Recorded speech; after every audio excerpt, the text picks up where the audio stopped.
So as you might guess, wow, we're the unpopular ones because now everyone's gone. We feel the love for those of you who are here. I really miss a clip mic too. I'm going to keep doing that. This is CSI Con. If any of you read our abstract, it was rather interesting. But we're going to walk you through a case. And the reason why that you would be interested, first off, I just did a lot of vodka. Secondly, mixed with caffeine. It's the whole goal of forensics is the goal to prove whether, I'm going to keep doing that. I hate this. It's the goal of whether or not you're innocent or guilty. Believe it or not, we actually kind of go both ways.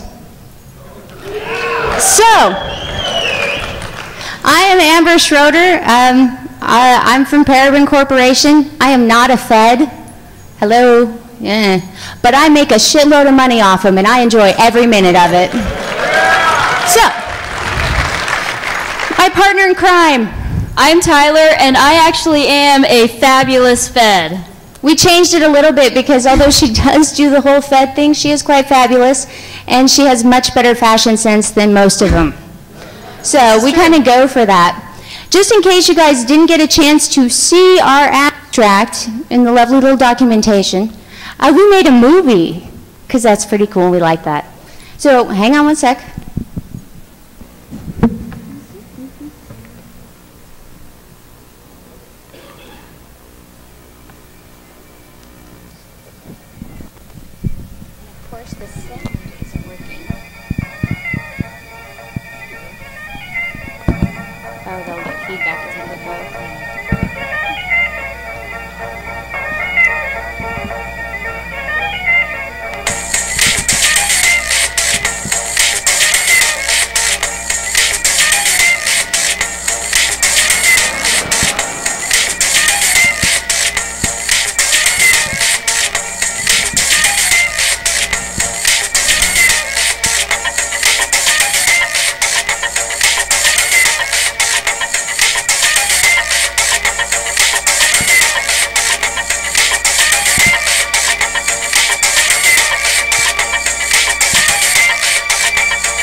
So kind of fun. Yeah, we have fun with that.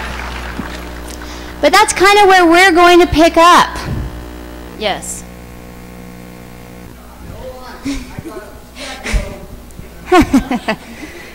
See, it's one of those that he did mention he wasn't going to be a free man for very long. Are you going to the stage?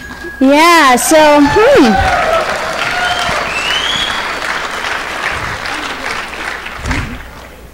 Yeah, it's one of those spread 'em moments. Somehow I don't mind. Oh, just wait. Turn around. Man, quit moving around. Moving around. Hey, I need those.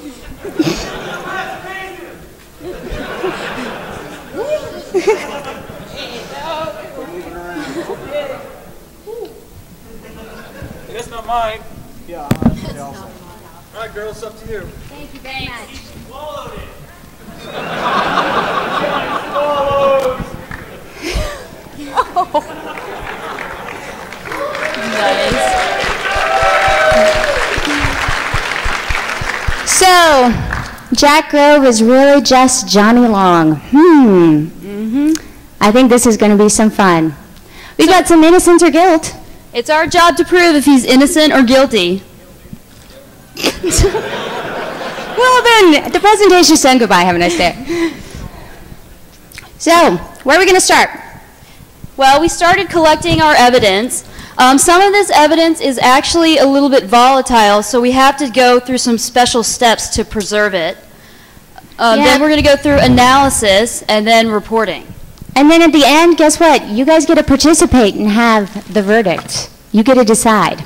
So, in proceeding forward, we have 3 pieces of evidence we took from him. We have a BlackBerry or Crackberry. Who would have known? I thought he was such an upstanding citizen. Ooh. We have a Nokia. Oh, a 6101. Ooh. Hello. Could have done better. Oh, And The iPod Shuffle. the shuffle. Is that all the capacity you've got? I'm disappointed. I'm disappointed. Oh, it's all about the size.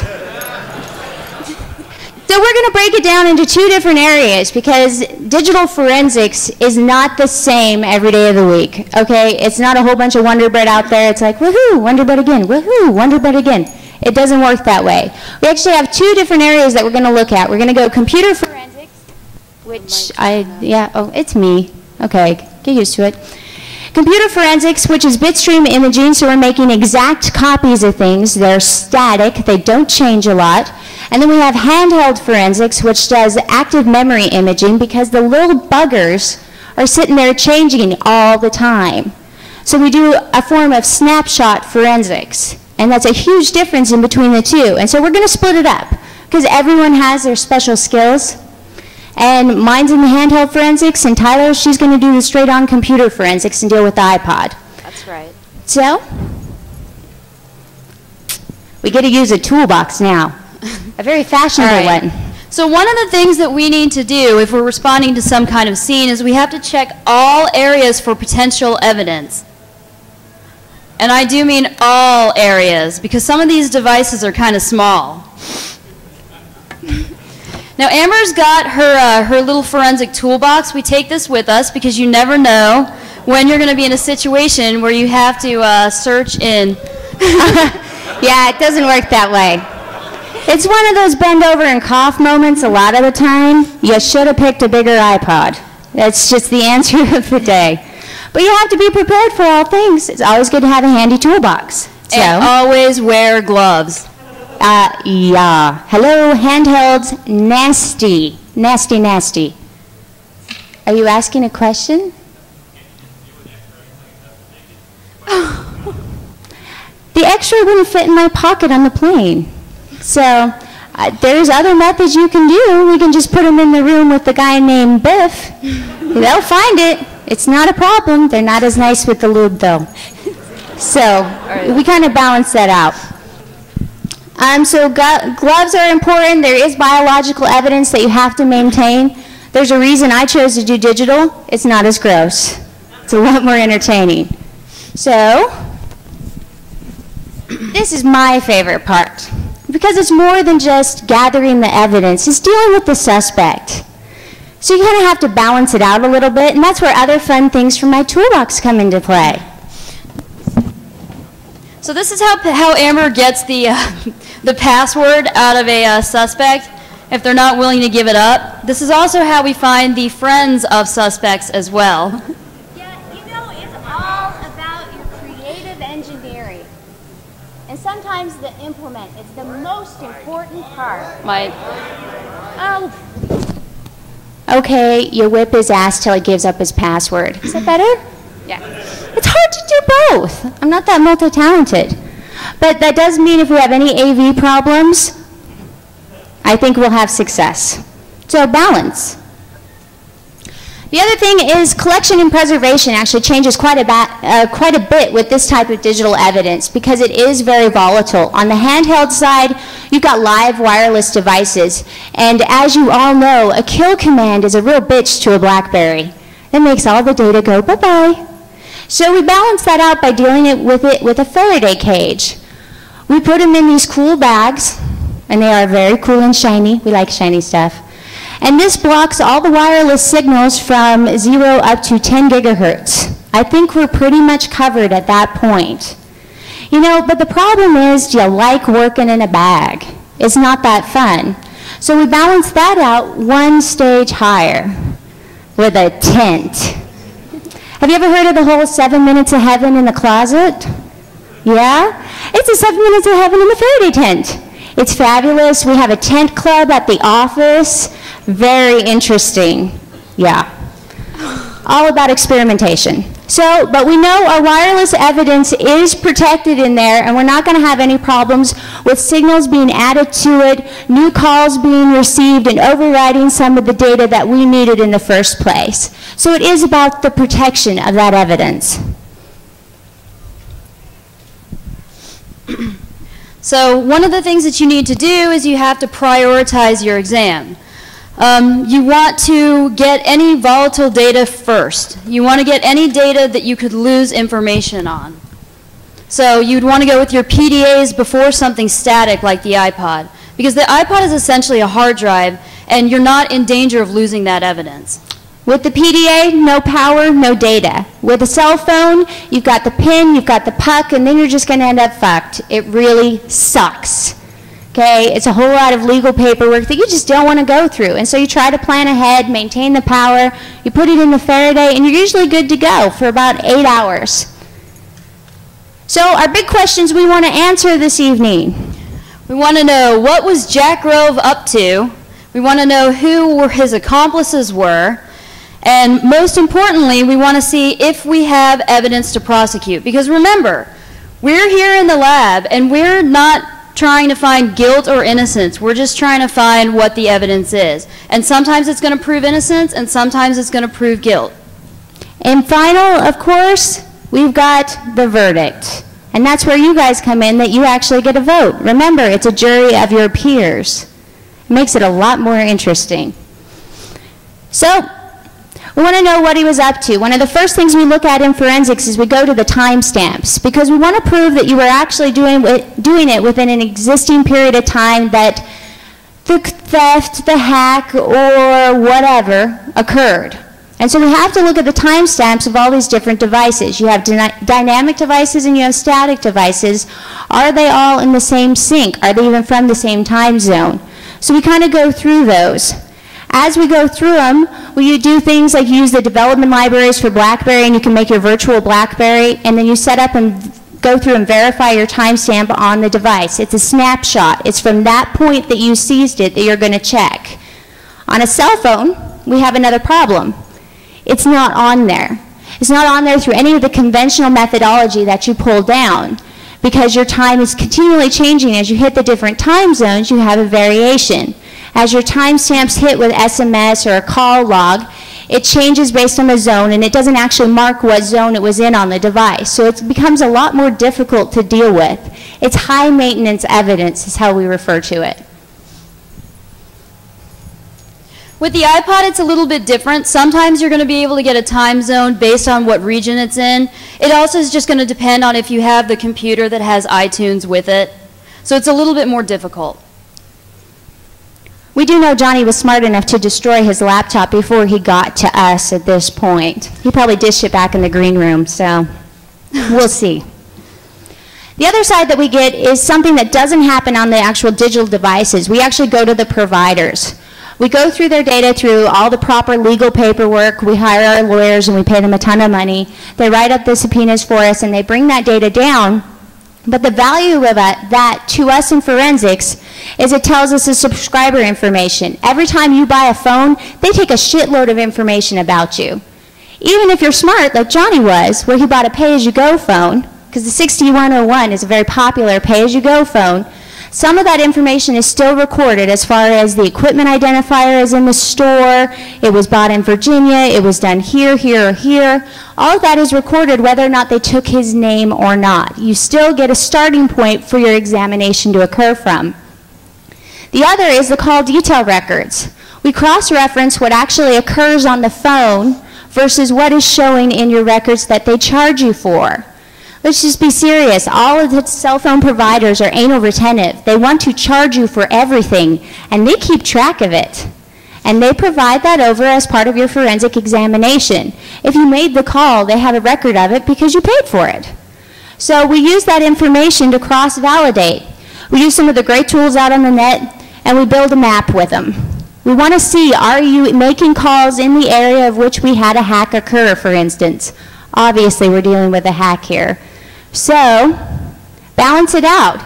Was he even in the vicinity? Was he close enough? Was it a physical penetration or was it a digital penetration? I just like saying that. It was fun. So, I'm like a child. I'm like, it was a goal to see how often I could make Tyler blush. So, all right, again, our big question. Who were his accomplices? That's what we're trying to determine, so we've got to figure out where to start.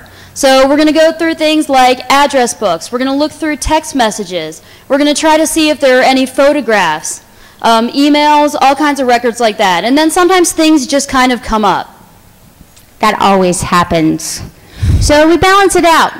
Big question, is there enough to prosecute? A lot of times there just isn't.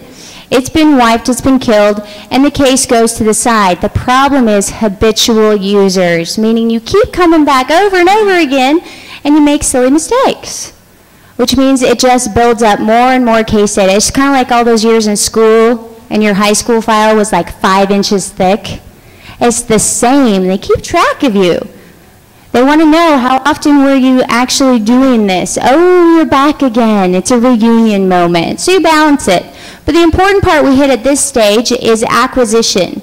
Did we do the right procedures? Because that's one of the important parts that people can really screw up. So, okay, now we're going to kind of go over the iPod a little bit, just its structure. How many of you guys have an iPod in here? All right, that's like pretty much good everyone. Participation. We like that. Yeah, we do like participation. This is positive. The default systems that are going to run on the iPod, you're going to have HFS Plus or FAT32. Does that mean those are the only file systems you can have on an iPod? No, not at all. So I have to walk over here. Okay, so essentially the iPod is just a storage device. It's hidden if you're storing information in there because its primary function is as a digital media device, but you can hide photos, trade secrets, hidden files, hacking tools, pretty much whatever you want. Does anyone use their iPod as a storage device? Yeah, pretty much everyone does. I do. Okay, and again, you can have hacking tools on your iPod. You can have your Metasploit. You can have whatever you want. And you can also bring evidence back to the iPod for safekeeping. If some investigator is in your house digging for things, they're not always going to look for that iPod. It's just becoming more and more convenient to have those devices with you as well. Everyone has their iPod all the time. And you can transfer files. It's just kind of a good thing. All right, and then there's also small Linux distributions that can run on an iPod. These three are actually bootable Linuxes. So you can actually have your iPod as a bootable Linux. Now, I've used all three of these, but the one that I've had the most success with is the damn small Linux. You can actually set it up so it's running in conjunction with iTunes, so that it'll still function like a regular iPod. All right, one of the issues that we have with this device is we have to image it. Now, when we're imaging this device, we're taking the evidence and we're making a working copy of it. It's an exact digital replication of that device because we never want to be working with our actual original evidence. We always want to be working with what's called a best working copy, which is, it's essentially the exact same thing. But one of the problems that we can run into is that a lot of these imaging tools run on Windows. And if I take my iPod and plug it into my Windows machine, what's going to happen? Instant corruption. That's what Windows does. It's all about the corruption. Exactly. Yeah. We don't like that. That's bad for forensics. Very, very bad. It's a very, very bad idea to muck up your evidence. You might find yourself out of a job very fast. All right, then these are some of the tools that you can use. And then there's pretty much any forensic tool you can use for analyzing the iPod. All right, now what you're essentially trying to find is you're trying to find what's normal on an iPod and then find things that are not normal. Now, all the iPods are different, and iTunes is actually different. As it goes up in versions, it deals with things a lot differently.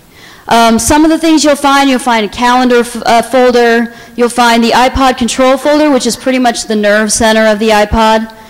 There's podcast folders and photo folders. Now, why do you think you'd never find a photos folder on an iPod Shuffle? Exactly. See, and you weren't even the blonde. Give that man a shot. Yeah.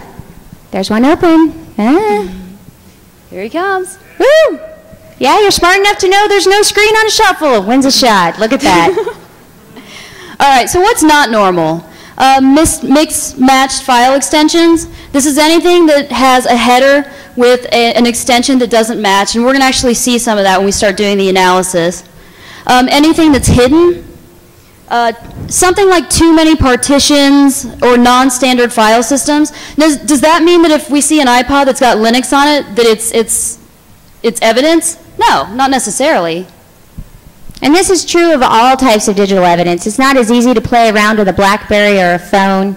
They are kind of playing one team most of the time. However, you can do your modifications to them, and those are things that you look for in the digital evidence range to say, how is it going to be different and how is it going to respond differently to my acquisition procedures, and how does the data relate back and forth? Because that's the interesting thing. The BlackBerry is codependent. It needs other devices deeply. So it passes data back and forth. So you have multiple points of digital fingerprinting. So now what we're going to do is we're actually going to break down the evidence for you. We have a wee bit of what I call Martha Stewart magic because I just hate her. Oh, she's just really annoying. And we pre-acquired them just to make it a little faster, and this is like 50 minutes. So we're kind of working through that. So we're going to actually go through the BlackBerry, the cell phone, and the iPod for you, and you can help us find evidence. This is that key point where it's interaction. Lots They're of very interaction. friendly. It's a good thing. So which device do you guys think we should do first?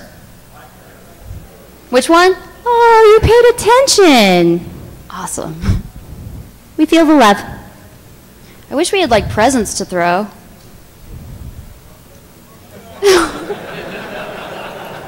It might hurt a little. Just a little. Or you can come up, and no, that wouldn't work either. Okay. Anyway. All right, this is going to be a problem, holding a mic, standing, and driving. Why don't you Just put it back in the stand?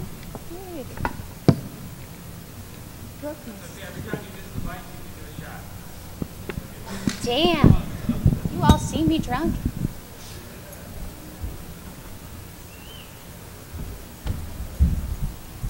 Okie dokie. And now you can't hear me. Okay. Yeah, we have to lean forward. All right, we've got our BlackBerry. BlackBerry's pretty simple. Believe it or not, it takes 15 minutes to acquire a BlackBerry in a forensic manner.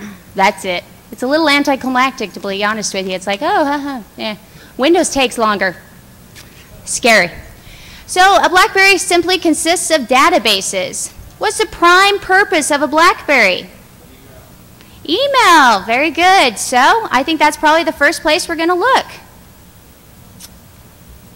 Lovely. Looks like Jack had an email problem. Looks like he had an Apple problem as well. He was going to iTunes. Oh. Been very busy. How does it feel to have your email read on a screen? Is that good feeling? Happy feeling? You know, they always say that. Always. He's got a Gmail account like every other person on the planet. Looks like he has some gaming. MSN. I'm disappointed in you, Johnny. I'm disappointed. Let's see. What else are we going to look for? I see nothing that really kind of blows the skirt up, have to be honest with you. It's okay, but...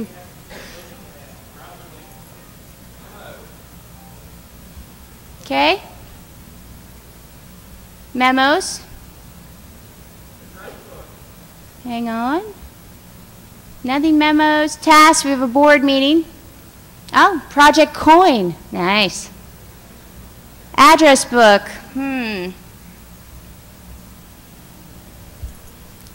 Oh, this is always nice to see bastard in someone's address book. That's how you know they feel the love. Oh, yeah. So we've got a CEO bastard. It looks like it's Robert Proctor. There's some issues there. Oh, Alexandria, Virginia. That kind of matches up, doesn't it? We thought that the whole thing was occurring in the Virginia, D.C. area. That's what our call detail records told us, so interesting. Oh, and check it out. It looks like he's done some social engineering there. Dog's name is Tigger. Mr. Proctor's wife buys stuff from Amazon. Imagine that. Oh, and he was working the secretary. She likes sunsets and beach walks. That's just precious. Absolutely. Boss's habits, hates the new computer systems. Upgraded them all to new software, couldn't remember it, but oh, check it out. The phone system is an old PBX with an open port. Wow. Now who's saying bend over now? Sounds like opportunity there. So we need to keep looking around, see what else we've got going on.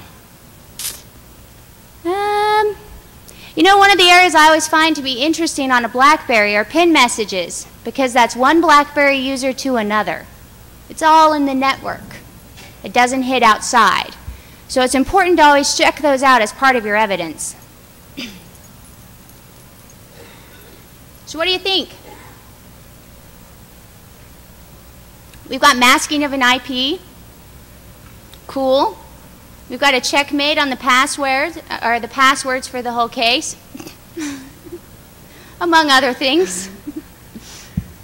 I do believe we have some open opportunity here, but do we have enough for a verdict? This is that interaction moment. No! Oh, thanks! You're not dead.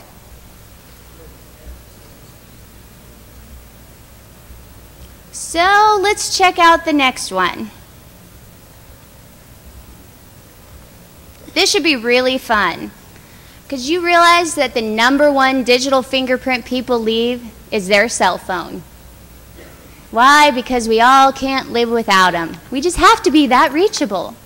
So, I mean, how many of you guys have cell phones? Yeah, I felt like we were doing the wave there for a minute. That would be everybody. And if you don't, you're a liar, and we know it.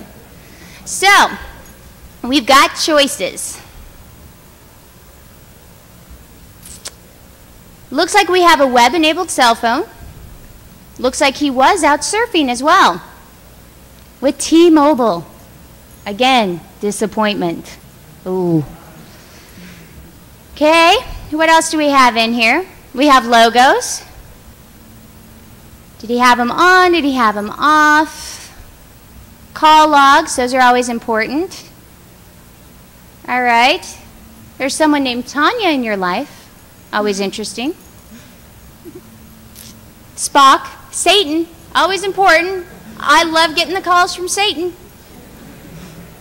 Always a positive sign. So, phone book. On the phone. Oh, Johnny, you call your mom. That's so sweet. And evidently Cartman. Who would have thought? I didn't think the cartoons picked up, but you never can tell. He's saving them to the phone, though, and not the SIM card. And that tells you something about your evidence. It means it's probably temporary. If he's moving a SIM card around to different phones, you'll see almost 100% of it stored over on the SIM. And so there's a balance with that. And as we all know, with the new dual SIMs, you can be multiple people at once. Schizophrenia is now popular in digital. So you balance it out a little bit. His own number. And then you hit the good stuff. You know, I always find something very telling about people. I think their ringtone really says a lot about who they are. Do you agree? Absolutely. Do you want to hear his ringtone? Yeah, because it's kind of fun. So we go on our tones. Pick it up. It's a demanding ringtone at that. Now, he thought he was pretty tricky because earlier I went through it and I noticed that he had actually surfed to T-Mobile to download this. Now, those special people, and by special I mean evil bastards, at T-Mobile decide that they want to encrypt everything. Yeah, so you can't share their stuff after you pay the $5.99 for it. Pisses you off. It's like, I paid for that picture. Hello? So, you know, he thought he was being pretty tricky. He thought none of you would get to hear his ringtone. Well, you know what? Sometimes you have other skills, and I happen to have some of those. It was good. I actually exported it out because I have to take it outside of my evidence image. You never work within your image because you can't modify it. So I exported it out. I also decrypted it. And now you get to hear it.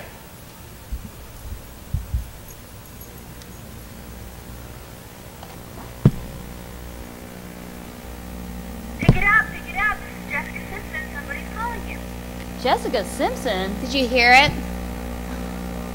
Here, we'll do it again. Pick it up, this is Jessica Simpson, somebody's calling you. You have Jessica Simpson saying, pick it up, she's calling you on your phone. Oh. Aren't you so proud? You know, that goes beyond fan at that point.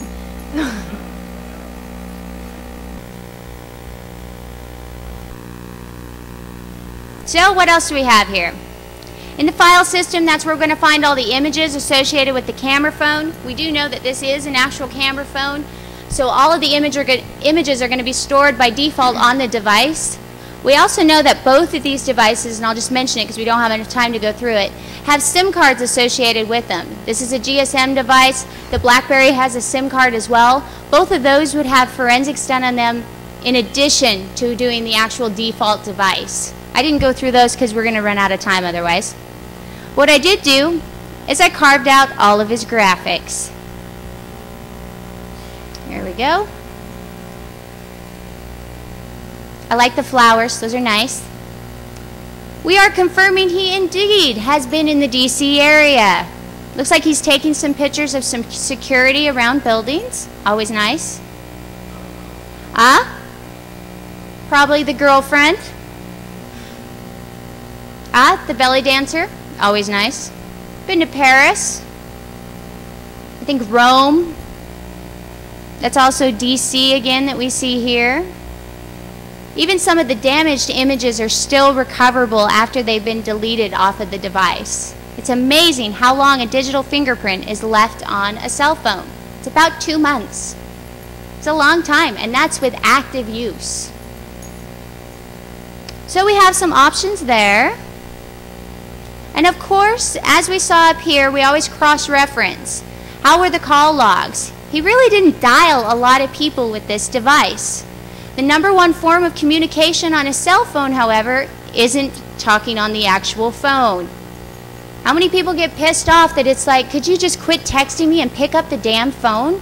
It's got a call button. If you've got 4 paragraphs to send to me, just call me. It's a lot easier. It seems that Johnny has that problem as well. So let's check out some of his text messages.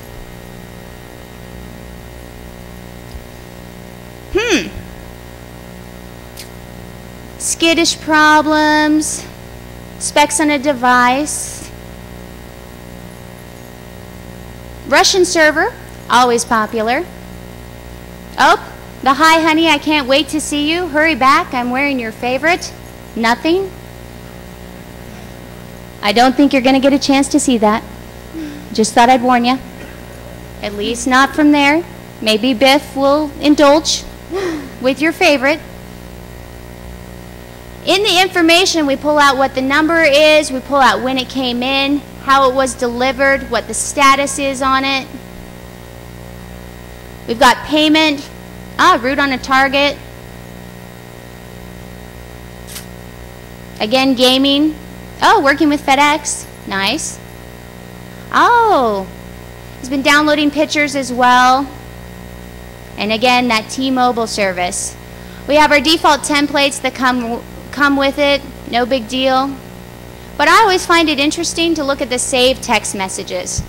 Because either you're just too lazy or you're worried you're going to forget. And so you put them in there.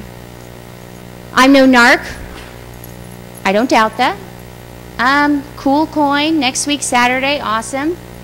F00 Hughes End. A little fat fingering, huh? A little problem there. A little too much to drink. We can give you a shot before you go to jail. It's all good. And then, of course, we have our access points, knowing that he has also activated the GPRS service, which means it's being recorded at the provider level as well as the phone, and all of that gets picked up. At the end of both of these pieces of evidence, do we have enough for a verdict? No. You lean in one way or the other? Guilty, I love it. I thought you were more popular than that. Jeez. So, we've got one last piece of evidence. Let's see how it relates to both our BlackBerry and our cell phone. Okay, so I've already pre-imaged this iPod to save us some time. This is what the file system looks like. We see that this is actually FAT16, which is a non-standard file system for the iPod, but in of itself, that is not evidence. What do we see here? What just kind of jumps out at you almost immediately?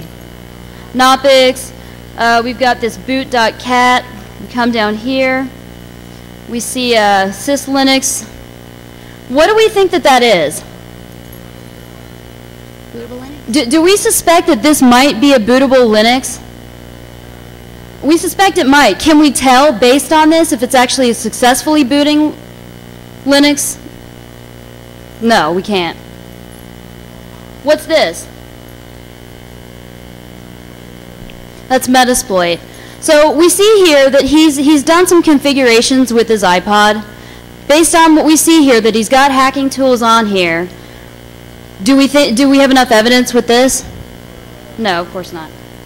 All right, so the Shuffle is a little bit different than any of the other iPods. It's a lot more simplistic in what it has. The iPod control folder is the nerve center of all the iPods. He attempted to delete this iPod, as we can see by this little red X. But when you, and I'm sure that you guys are all aware of this, when you delete a file, it doesn't really go away. Usually we can still get it back. So in here we have this iTunes folder and we have this music folder. Now iTunes actually controls everything that happens on the iPod. It controls everything. Have any of you guys tried to get music off of your iPod and you have to go through this crazy process to do it? It's because iTunes is controlling everything on there. And if we remember, we had another reference earlier to iTunes on our BlackBerry. He set all the emails for his iTunes to go down to his BlackBerry account. So we have a relationship between the two pieces of evidence that's always very important to find out how they work with one another. So what happens when you first build this device is this F00, F01, F02 directories are created, and then if you have more music, more directories are just going to be created. Now, I just want to show you the structure of one of these. I'll show you this one. Oh boy. Oops, I did it again? Britney Spears? Johnny. That's so what this version of iTunes does is it'll take the song, iTunes will put the song into the device, it'll have this 01, it'll have a number over here, and then the song. And then what happens is that gets deleted and it changes it into this 4-code beginning with the extension. What do you guys think this number is? That 01 in front of oops, I did it again? Absolutely, that's the track number. Now, not all versions of iTunes do this. The earlier versions will leave the entire song title, and newer versions do this. So let's take a look at two files I want you to see. This is the iTunes database file. What this is kind of a map to everything that's on that device. And iTunes controls this again. So everything that iTunes has put into this device, anywhere, will be in this file. So if we kind of come through here, we see Don't Stop Believin', Journey's Greatest Hits. Whoa. And then we see where it is. We see it resides in iPod Control Music F02, and then it's got the extension that it's given it. It's called it RHEA.mp3, and so on and so on. Amber, are you interested in any other music he's got on here? I am curious about what his entire playlist is. Ooh, Alanis Morissette. Johnny, that's hot. Wow. All hot and bothered. Natasha oh, all right. And I can't look at this anymore. You know, he may not be guilty overall, but he is guilty of bad music choice. I agree. Oh, really bad. So then I want to show you this file as well. This is the iTunes Shuttle database. This is only on the Shuffle. This is not going to be on any of the other devices, and it's just kind of a condensed version of what we just saw. All it tells you is the location of files. It's not going to give you any information about those files. But let me throw this out there. If I found something in, say, that F00 directory that was not in this database, what would that tell me? What would that signify to me? Exactly, he did it by hand. So let's just kind of look in here. Now we see here we've got Ashley Simpson. I don't even know what that one is. But what pops out almost immediately? What's the first thing that we see here that could possibly be suspect? Which one? You say the hidden one? Yeah, something called hidden.mp3. Well, first off, it doesn't have the 4 code beginning. So it's something that is typed in. Something else that you might notice as well, let me move over here, is the size. This file is significantly smaller than the other MP3s that we have on here. So that's kind of a giveaway as well. Now, this tool, and most tools will do this for you. Some tools don't. Some you have to actually go in and do yourself. What it's doing here is it's doing something called a signature analysis. And what a signature analysis is it's taking the header of this file, and it's saying that header, because we look up here, we see that header does not match the file extension. So what this tool has done is it's gone through and it's found 3 of these files, and it says these files are not what they appear to be. So let's take a look at them. Hey, did he have any graphics on there? Just as a side thing, just because it doesn't have a viewing window doesn't mean it doesn't have graphics. Ooh, wasn't that the same picture you had on your cell phone?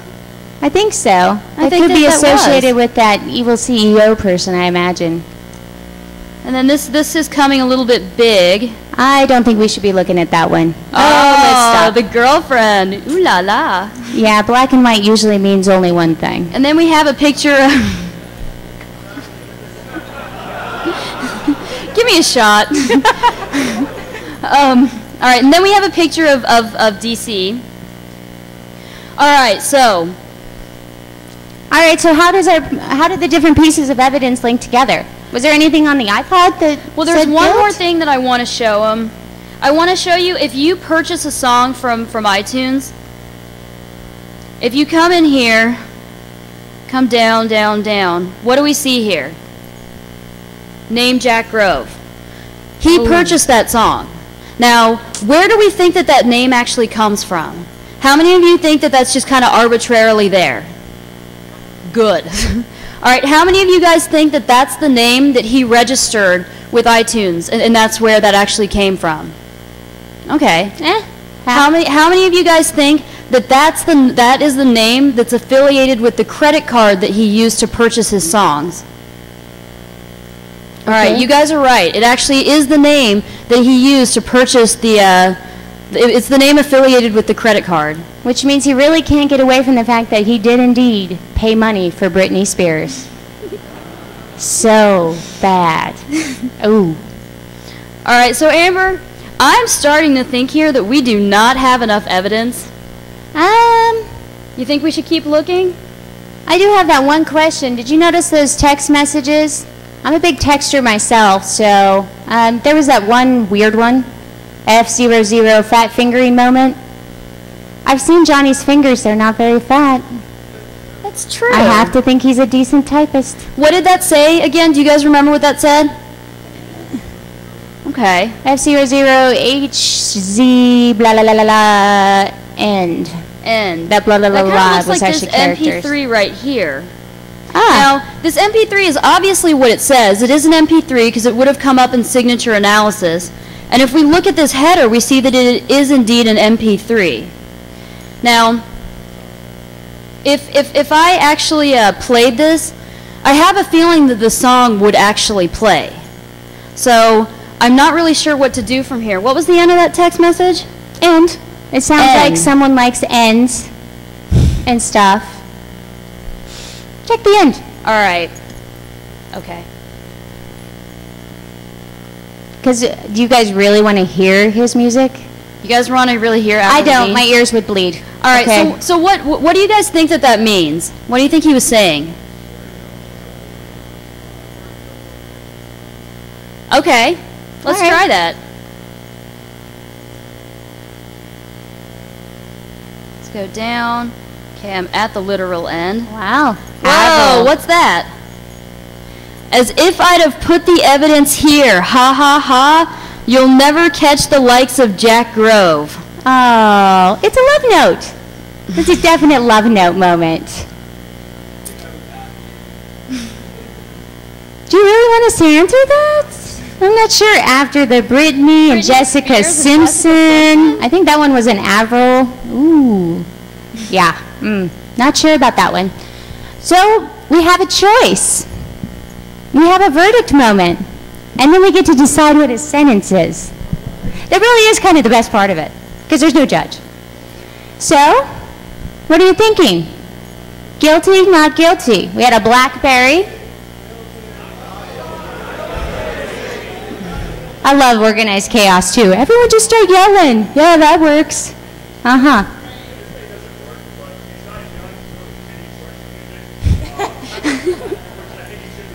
By the way. It works now.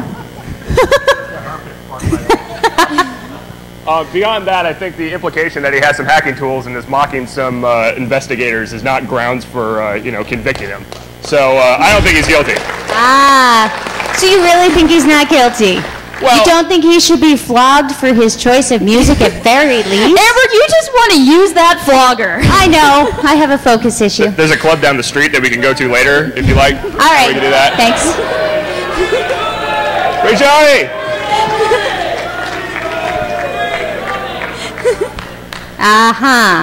You know, don't you think this has been a little overdone at this point? Free Johnny shirts? Come on. Yeah, a little over the top. All right, so are we voting not guilty? Is that what it comes down to? There's actually enough to prove him innocent? Could you imagine forensics? What? Innocence or guilt? Oh no, there's two sides? You gotta be kidding me. Forensics does both? It looks like we have probably a popular vote of a lot of free Johnnies. Thank you for a good sense of humor. Okay, I think I'm going to retrieve my items. Thank you, everyone, for setting me free, and I think it's time for shots.